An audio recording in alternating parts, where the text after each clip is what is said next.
Você está sintonizado no Agenda Econômica da TV Senado.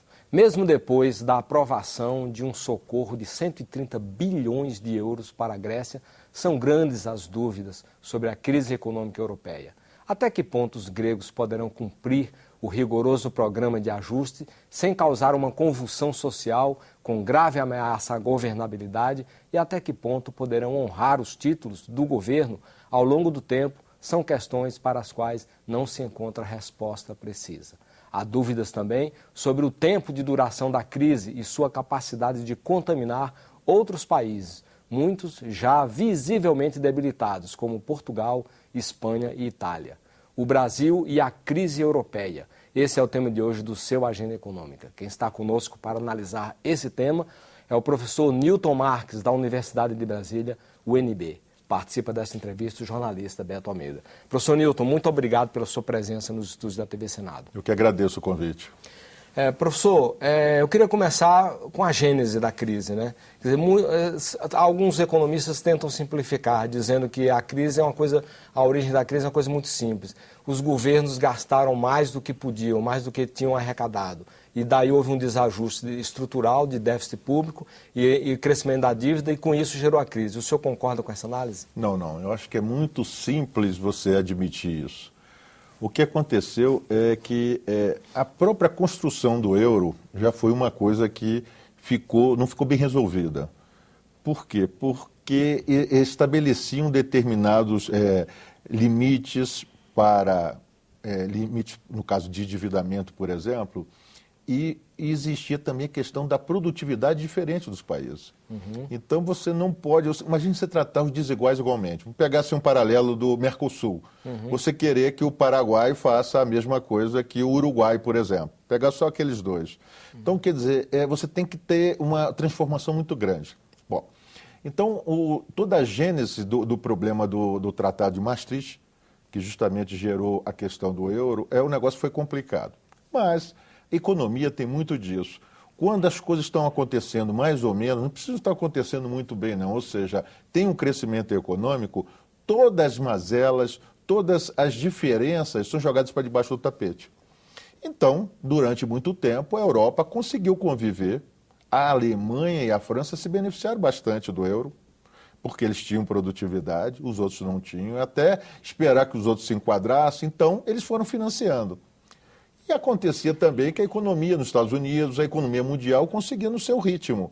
De repente veio aquela crise do subprime, que aí não, foi bem localizada, que foi justamente 2007, 2008, que aconteceu nos Estados Unidos. A Europa comprava muitos papéis desses títulos do chamado subprime. E é claro que na hora que tem cessa o fluxo, alguém tem que... É como se fosse aquela ideia que eu costumo falar para os meus alunos, da música tocando e tem poucas cadeiras. Na hora que ela para, quem é que vai conseguir sentar? Então, alguns vão conseguir, não todos. E aconteceu isso na Europa. Durante muito tempo, o próprio sistema financeiro foi sofisticando e ajudava os países devedores a maquiar as suas estatísticas. Então, a Grécia foi uma delas, foi aprisionada, assim como Portugal, Irlanda, Espanha. Então, com isso, foi criando uma bola de neve. Uhum. Chega no momento que há justamente uma ruptura, aí realmente as coisas acontecem. O sistema financeiro fala, vem cá, cadê aquele dinheiro, aquela massa de dinheiro que a gente tinha, que a gente considerava que era AAA, que era justamente não tinha risco, que nem título norte-americano. Quando quiseram transformar em dinheiro, e aí começam a vir uns equívocos. Achava-se que era um problema de crise de liquidez, era um problema de crise de solvência. Uhum. E aí, por isso é que demora muito tempo. Eu escrevi um artigo que dizia que estava criando uma metástase. A pessoa achou que era muito forte. E é isso que você estava falando. Uhum. Eu tive aqui no ano passado, se não me engano, e a gente conversava sobre crise. Eu dizia para você, olha, as pessoas imaginavam que a crise seria uma recuperação tipo um V. Ou seja, você cai e depois se recupera. Depois diziam, não, é um U. Demorava um pouquinho para se recuperar. Daqui a pouco diziam, é um L. Você não sabe quando vai se recuperar. Aí depois criaram vários Ws ou vários Vs, que sobe e desce, sobe e desce. Enfim, nós estamos aí de novo discutindo isso que você falou. Justamente nós não conseguimos resolver, porque a crise é séria. Eu costumava dizer que parece muito com a de 29. Só que em 29 você não tinha uma economia globalizada, você não tinha um sistema financeiro sofisticado, e hoje você tem isso. Exatamente nesse tópico que o senhor menciona, a economia hoje é totalmente globalizada, o sistema financeiro muito entrelaçado. E o senhor mencionou também que a crise instalada lá nos Estados Unidos em 2008 também afeta, de alguma forma, a crise europeia. Mas qual é o ponto exato? Como que a crise dos Estados Unidos em 2008, a chamada crise dos derivativos, subprime, pode estar ainda incidindo diretamente sobre essa crise europeia? Isso desencadeia, entendeu, Beto? Começa, obviamente, no sistema que a gente diz que é o sistema produtivo, é o chamado lado real. E ele vai afetar o lado financeiro. Que o lado financeiro, durante muito tempo, era para ser um meio e não um fim. E aí a coisa se transformou, sofisticou-se tanto, né? Acreditava-se também que derivativos tinham que ser mercados autorregulados. Então, tem um problema de regulação também. Então, a partir do momento que você começa a descobrir que o sistema financeiro ficou muito frouxo e não houve uma regulação, aí você tem problemas. E aí depois houve uma demora muito grande dos órgãos reguladores acharem que o problema era de liquidez, não é problema de solvência. Então você tem que resolver esse problema. Caso contrário, uma crise bancária, ela é uma coisa devastadora. Ninguém espera acontecer uma crise chamada crise sistêmica. Por que aqui no Brasil nós fizemos aquilo no início do Plano Real, né?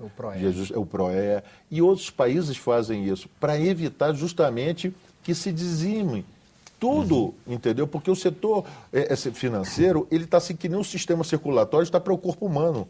Se você não chega irrigando em alguma parte do corpo, você perde aquilo ali, né? Então, a mesma coisa, a economia tem que estar azeitada. Então, o que aconteceu foi justamente isso. A partir do momento que os bancos não conseguem mais financiar os governos deficitários, que era o caso da Grécia, a crise aparece, surge, né? Se manifesta presentemente. Agora, tem um quadro aí que aponta no sentido da dívida, né? A dívida total dos 27 países da União Europeia chegou no penúltimo semestre de 2011 ao nível de 82,2% do PIB, Produto Interno Bruto, do bloco, né? Os países em que integram a zona do euro, o déficit foi de 87,4%. A título de comparação, nesse mesmo período, a dívida /PIB dos Estados Unidos foi de 100%. A partir de que proporção do PIB o endividamento de uma nação pode ser considerado perigoso? Você vê que estabeleceu-se como se fosse um nível razoável, 60%, se não me engano. Maastricht, de né? Maastricht, Então, essa questão dos índices varia muito. No Brasil, o pessoal diz assim, olha, se você tem uma relação dívida-PIB que ela é decrescente ou é estável, isso daí é interessante. O problema é quando ela se torna explosiva. Então, o que está acontecendo é isso? Porque você não consegue financiamento. O problema de todas as dívidas é o financiamento. Se você não tiver agentes econômicos que se interessem em financiar as dívidas, acabou. Por que a Itália, durante muito tempo, tinha mais do que 100% de dívida sobre PIB? Porque o sistema financeiro acreditava que ia se resolver. Então, a partir do momento que os agentes econômicos têm desconfiança com relação a que não vão receber dinheiro, vão receber papel ao final do prazo de o vencimento de uma dívida, aí começa a haver o caos. Então, esses percentuais, é claro que se a gente pudesse dizer tecnicamente, 60%, né, não é nada impossível. Agora, no momento de crise, o que os estados têm que fazer? Eles têm que colocar dinheiro. Porque se formos avaliar pelos percentuais friamente, tecnicamente, os próprios Estados Unidos estão numa situação também considerada perigosa. É verdade. A saída, vamos dizer, o que resta para os Estados Unidos, vamos dizer assim, de bom, é porque eles têm uma moeda que eles emitem. E o mundo todo aceita essa moeda. Se essa moeda não fosse aceita como meio de pagamento internacional, eles já teriam tido problema. Por isso que, às vezes, a imposição e hegemonia militar e econômica norte-americana prevalece para justamente fazer com que o dólar continue sendo a moeda de meio de pagamento universal. O lastro é o míssil nuclear. Porque antigamente era ouro. Aí quando o De Gaulle disse, tá bom, então me manda o ouro. Aí ele falou, não, agora acabou a brincadeira. Então, cada um que se vira. Vamos examinar mais alguns dados. Dos 27 membros da União Europeia, apenas 13, menos da metade, portanto, apresentaram dívida inferior a 60% do PIB, como determina o Tratado de Maastricht. Desses 13, apenas 4, 23%, integram a zona do euro, formada por 17 países, ou seja, apenas 23% dos países da zona do euro cumpriram o Tratado de Maastricht. Foi uma desobediência deliberada ou os governos sabiam que estavam caminhando para um abismo? Olha, se a gente for levar em consideração ao longo do tempo, eles sabiam que não estavam conseguindo, entendeu? Fazer o dever de casa. Por quê? Porque o grande, vamos dizer assim, o grande problema que tem no euro é a política cambial. E lá não pode, os países não podem fazer política cambial. Então, a política cambial é uma saída, né, muito boa para aqueles países que têm problema de produtividade baixa. E, no caso da Europa, você não podia fazer isso. Então, você tinha que aguentar. E como é que você aguentava? Se endividando. Então, aí, enquanto os países, interessava a Alemanha, a França, por exemplo, né, ficar financiando isso daí. Até o Reino Unido antes também interessava. A partir do momento que não foi interessante por causa das repercussões da crise do subprime, aí as coisas mudam.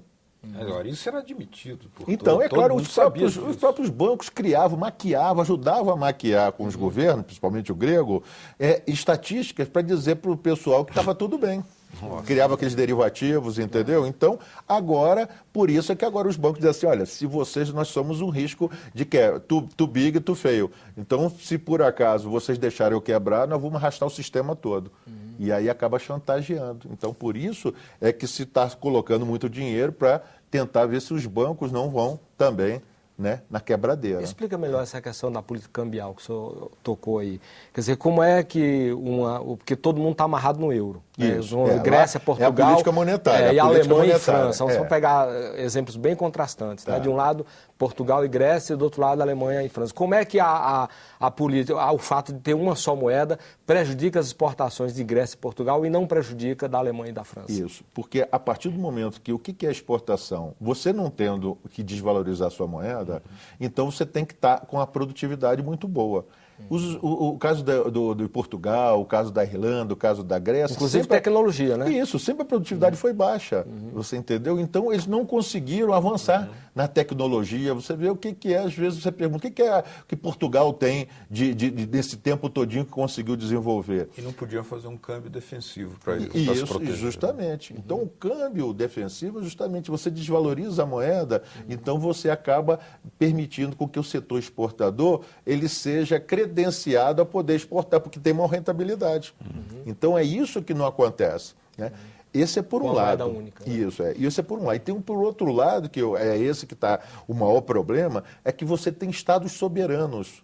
Você não pode colocar uma camisa de força num Estado soberano. Você chegar para a Grécia e dizer assim, olha, o parlamento grego vai ficar subjugado ao que nós decidirmos aqui. Imagina. Entendeu? Então, o povo europeu, que é um povo muito, né, culto, entendeu? Quem inventou a Pô, tu vai chegar, né, para o cara e vai dizer assim, olha, todos esses benefícios que vocês tiveram aí, vai depender agora só de nós aqui, entendeu? Nós é que vamos decidir por esses seus benefícios. O estado do bem-estar social está desmoronando. Entendeu? E aí... Cara, professor, aí tem uma questão que vale a pena analisar, que é a Alemanha, porque o descaso com o Tratado de Maastricht, no que se refere ao limite da dívida, foi patente, né? Até entre os grandes, né? Não foram só os... Porque a Grécia, Portugal... Não, os grandes também têm culpa no cartório. Ou seja, a Grã-Bretanha e a França registraram um nível de endividamento, né, de 85,2% do PIB. E no caso da toda poderosa Alemanha, registrou-se uma dívida de 81,8%. Ou seja... Por que os grandes da Europa se endividaram tanto também, mas só os pequenos é que estão pagando? Porque a capacidade que tem esses países, imagina, você passou ajustado muito tempo. Então você se dá o luxo de poder te desajustar temporariamente, porque você tem financiadores, Beto. A partir do momento que você chega assim, título da Alemanha, todo mundo quer título da Alemanha, agora título da Grécia, o pessoal já não quer. Não tem credibilidade. Então você começa a ver que o custo da captação do endividamento dos países muda. A partir do momento que você vê uma agência de rating, né, coloca, rebaixa, pronto, o custo fica mais alto. Enquanto que países mais seguros, economias seguras, sabem que aquilo é passageiro, aquilo é momentâneo. É uma ação do Estado que está socorrendo o quê? A estabilidade macroeconômica. Então, ele tem que avançar. Agora, se isso daí se perpetuar, aí é o caos. Por isso é que sempre se coloca, de endividamento não pode ser uma coisa perpétua. O alto endividamento, o descontrole de endividamento, porque senão caracteriza que você não vai pagar. Aí você está aqui esperando uma moratória. Todo mundo está esperando a moratória da Grécia. Talvez, né, eu fico sempre vendo aqui no Brasil também, como aconteceu com os municípios, durante muito tempo os estados. Às vezes dá a impressão o seguinte, vamos fazer o seguinte, vamos logo aceitar logo a moratória e a partir de agora nós vamos começar um programa novo. Porque cada vez que vai empurrando com a barriga, parece que o custo fica cada vez mais alto, Beto. Então eu fico vendo que cada vez que você vai, quanto é que a Grécia está se tornando caro. Se você perdoasse logo a dívida, estabelecesse um programa, a partir de agora você vai poder andar com as suas próprias pernas, e se não você vai pagar um custo alto, talvez o custo fosse menor. E aí a economia pudesse deslanchar, porque está todo mundo esperando. Se a Grécia falir, aí todo mundo vai começar, vai ter um dominó, quebradeira generalizada. Então está todo mundo esperando o que vai acontecer com a Grécia. Por isso que a Grécia não tem uma repercussão tão grande, mas ela vai passar a ter. A partir do momento qual vai ser a solução que vai ser dada para a Grécia. Por alguns momentos, após 21 de julho último, a crise europeia parecia equacionada. Na reunião dos líderes europeus em Bruxelas, foi aprovado um socorro financeiro para a Grécia de 159 bilhões de euros. Naquela época, não são esses 30 bilhões de agora. Envolvendo empréstimos da União Europeia, do FMI, incluindo prorrogação de empréstimos para a Grécia, Irlanda, Portugal, com redução das taxas de juros. Na sequência, foram aprovados 440 bilhões para o Fundo Europeu de Estabilização Financeira, o EFSF. Depois disso, parece que houve um grande retrocesso nas negociações. O que aconteceu? Olha, conforme nós estávamos falando aqui com relação aos Estados soberanos. A partir do momento que os credores impõem, porque o credor quer receber. Você lembra que aqui no Brasil, o que o FMI botava o quê? Né, o guiso e queria dizer, olha, o negócio é o seguinte, vocês têm que pagar. Não queria nem saber o que ia acontecer com a economia, mas tinha que pagar, né? Então, e está acontecendo isso também. A partir do momento que vai demorando, o que vai acontecendo? Vai se desvalorizando os títulos da dívida, você vai aumentando a necessidade de se endividar. Aqueles que tinham dinheiro, vamos dizer assim, os ricos, né? Que eu já vi uma análise também que essas economias beneficiaram muitos ricos. Eles já tiraram o dinheiro deles lá. Então, tudo isso daí, a partir do momento que você começa a ter uma fuga de capitais, quem é que vai financiar isso? Então, esse que é o problema que vai se agravando. Quanto mais tempo demora, fica pior. O tamanho do rombo na Europa, no próximo bloco. Aguarde.